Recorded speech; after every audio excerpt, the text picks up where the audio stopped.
last speaker, Daniel Billings Sr., giving his first speech. Daniel has navigated life as a single father while dealing with life and death situations. He's an acclaimed author. He also runs a non-for-profit called Knowledge2Reign.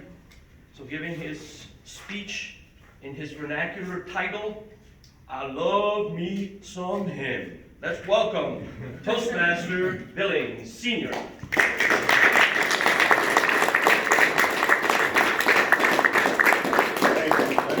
Good morning, everybody. Good morning. Good morning. Good morning. That was a very elongated intro. I like that. I see some of y'all wondering about the title. Why would I name it that? Who the heck is him? I also see some of y'all saying to yourselves, I'm glad he didn't stand behind that podium. We wouldn't be able to see him, and we have no step stools for him to stand on.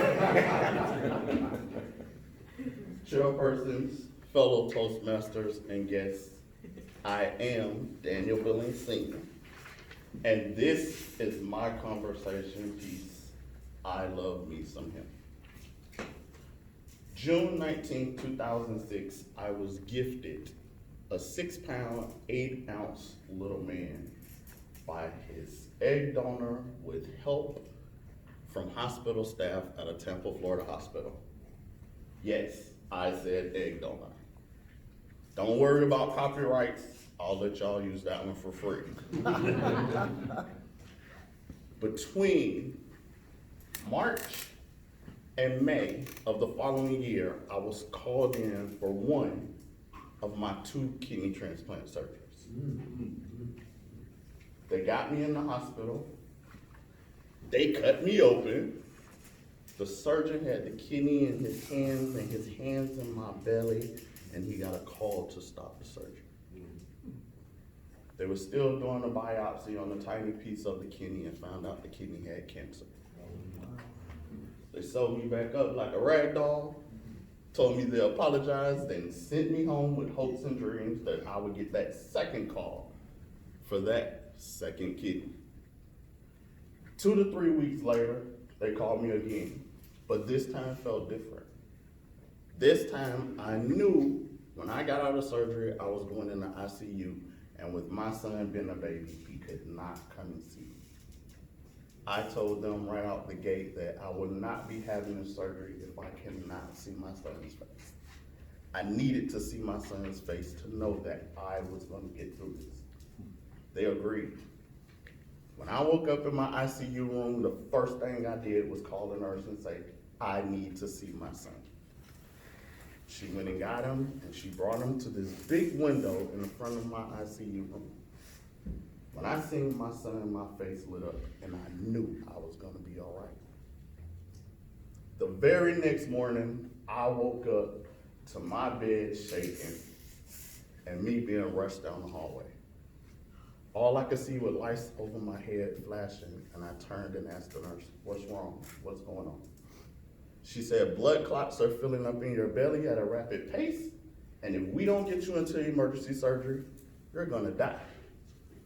I said, well, hurry up, let's get going. And I fell back to sleep. When I woke up from that surgery, all I wanted to see was my son. I spent a month in the hospital before signing myself out against medical orders.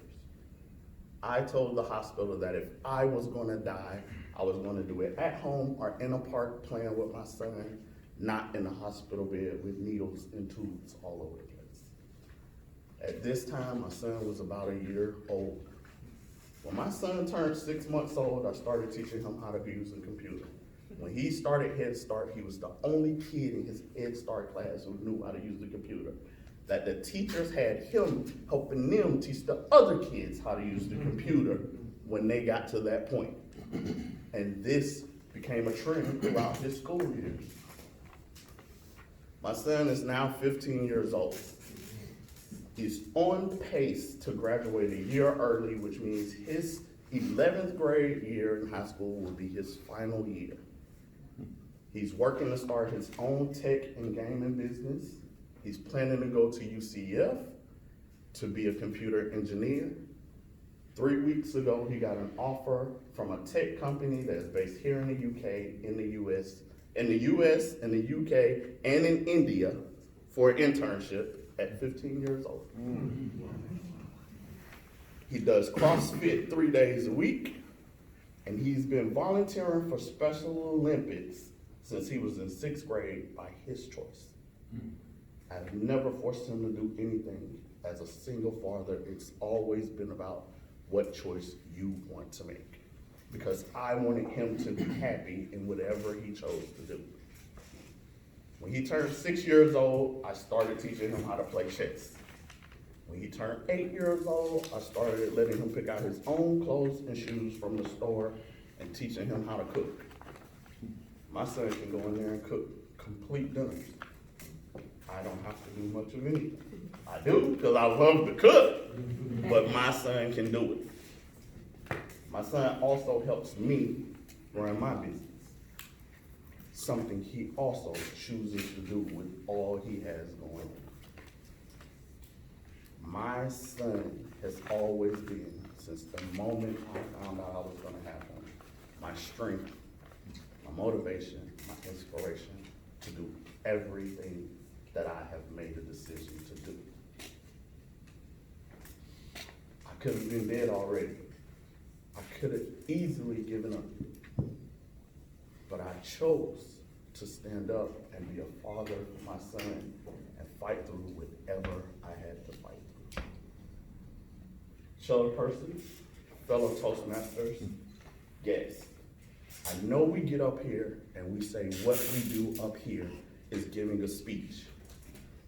But in working on this, I felt that it's not a speech. It's a conversation between friends about something that we are passionate about. Me, I'm passionate about my son, and I love me some him. Thank you.